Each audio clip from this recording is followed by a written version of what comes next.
What's going on, YouTube? It's your boy, CamATL, and welcome back to another NBA Prizepicks video with your boy. Drop a like down below because I already know you're going to love it. Subscribe to the channel if you haven't already. Comment anything in the comment section and enter your name into the $50 giveaway I do every single week on this channel. Walker Kessler. Walker Kessler.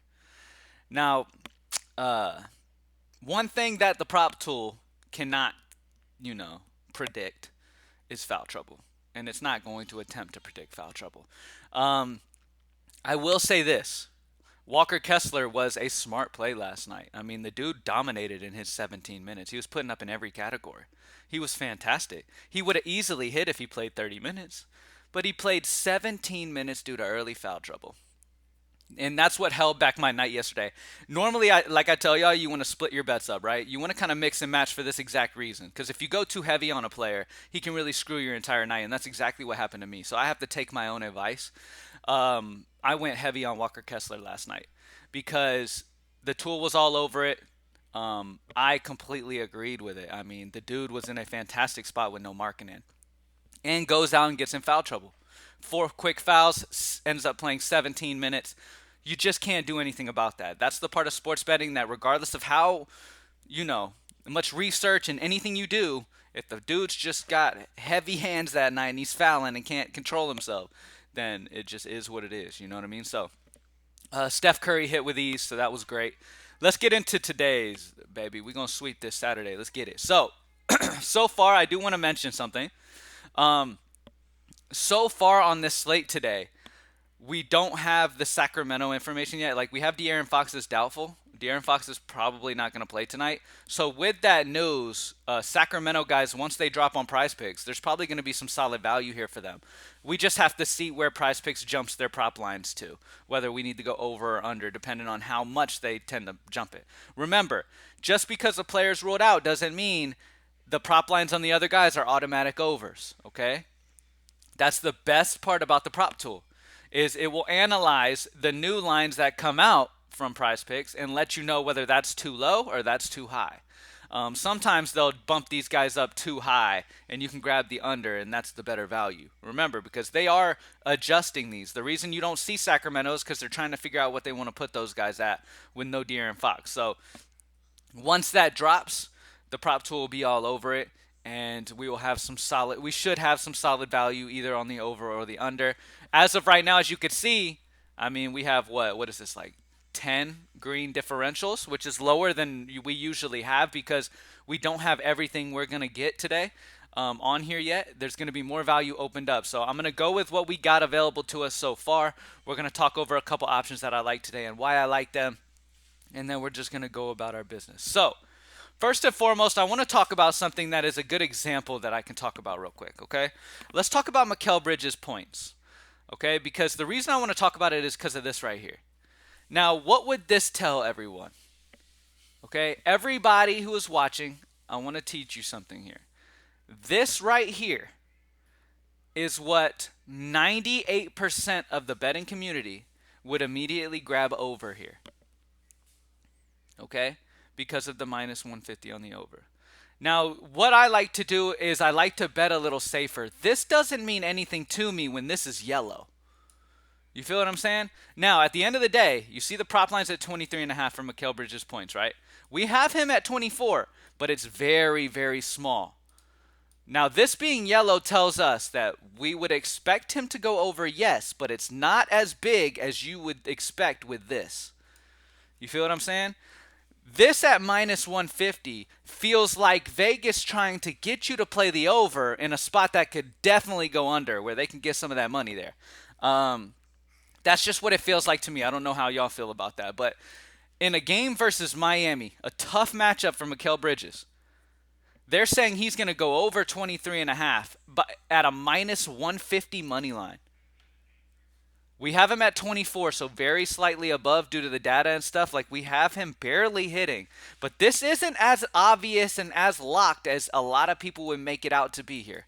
Okay? I'm sure there's all these, like, optimizers and shit out here in the industry that are telling you, oh, yeah, definitely do this just because of this. That's not what I want the people who watch me to do, okay? I want y'all to look a little more into things, and if you look behind the scenes, you would see that this is a much closer and tighter line than this would make it out to look, okay? Everybody would immediately see the minus 150 on the over and immediately be like, oh, this is an over without anything else. Please, the data and the analytics, yes, have it slightly over, but it's very, very slight today. Okay, so I just wanted to mention that in the beginning of this video because this is a very good example of why you don't lean too heavily on a Vegas line. Now, obviously, he could go out and drop 30 points tonight. Sure, I'm just telling you that some of that information you need to take into account would let you know that this is much tighter than this would make it out. Okay, so please don't do that. Don't rely too much on Vegas lines. And make your decisions solely on that. If it was that easy, everybody, okay? Remember, common sense thinking, okay? We use our heads around here. PropsMadeEasy.com, we're super positive. We're super, like helpful to everyone around us. But we do use our noggins. And we understand that if it was that easy, if looking at a Vegas line and taking all of them that were this big was that easy, everyone would be rich and nobody would ever lose. But guess what? Not many are rich, and a lot of people lose. Okay, so let's get it straight into it. First and foremost, best value on the slate so far with what we have available to us, in my opinion, is going back to the well on Kawhi. Kawhi looked fantastic in their last game with no Paul George. Dude was really shooting the ball very well. We know Kawhi. He's a very high percentage shooter because he shoots a ton of like close range 2-pointers. And the dude just has a high percentage shot. So when he's taking shots, which he will with no Paul George, he's got a good, chances of hitting 30s plus on a consistent basis here. His line's at 27.5. Vegas likes the over at minus 135. Now this is the kind of Vegas line that you can read and take. Vegas is on the over at minus 135, so that's decent juice on the over. It's not minus 150. But it's solid juice on the over, but the differential is also almost 2. So this is one of the spots that you definitely would want to take. So Kawhi Leonard over 27.5 points, no Paul George. Great matchup against New Orleans. Yes, please. Now, the second pick has been a battle for me. I've been debating this second pick. Because obviously, Cameron Johnson tends to always be great value. He's too low for the heavy minutes that he plays. He can put up in multiple categories.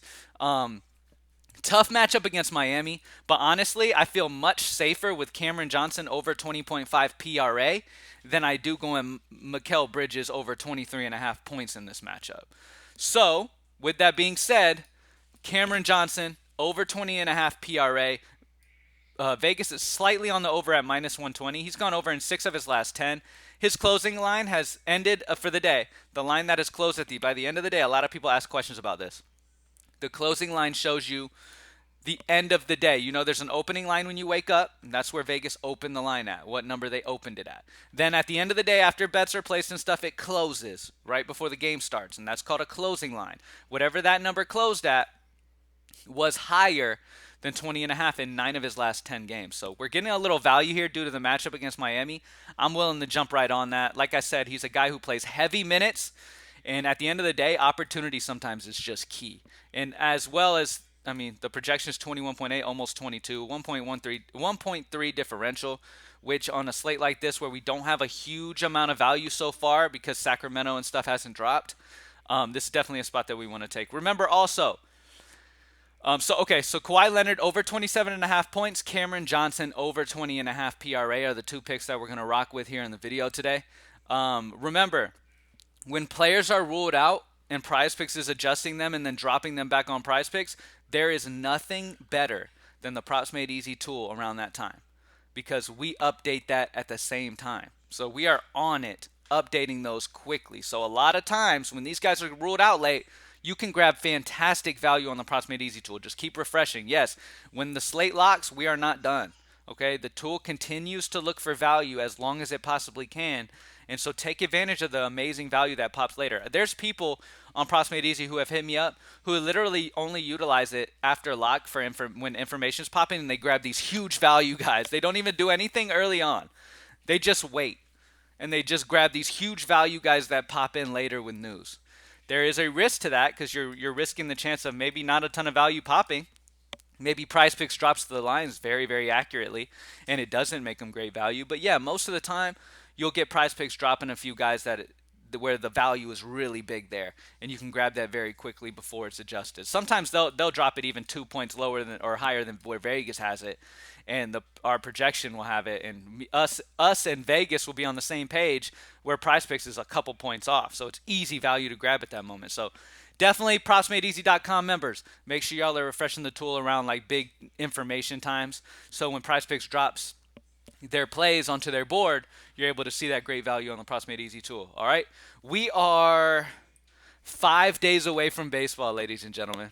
5 days away from baseball. Incredibly excited. Let's get this money this year, man.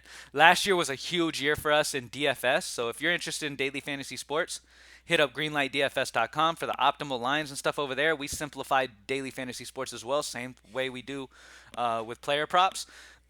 And we had a huge year last year, multiple takedowns, huge baseball season last year. So definitely go check out Greenlight DFS if you want to do the optimal lines for DraftKings. The difference between player props and DraftKings and FanDuel is you could have a life-changing night in a night where, you know, props will get you a good win, don't get me wrong, but it's not going to change your life. You know what I mean? Where DFS could possibly win you six figures in one night. And we have almost done that many times. So if you're interested in that, in the optimals for DFS, hit up greenlightdfs.com. Thank you guys for joining me. Baseball is coming, baby, and the tool will be released as soon as PrizePicks releases opening day lines. Okay? So thank you guys for joining me as always, and I'm out. Peace.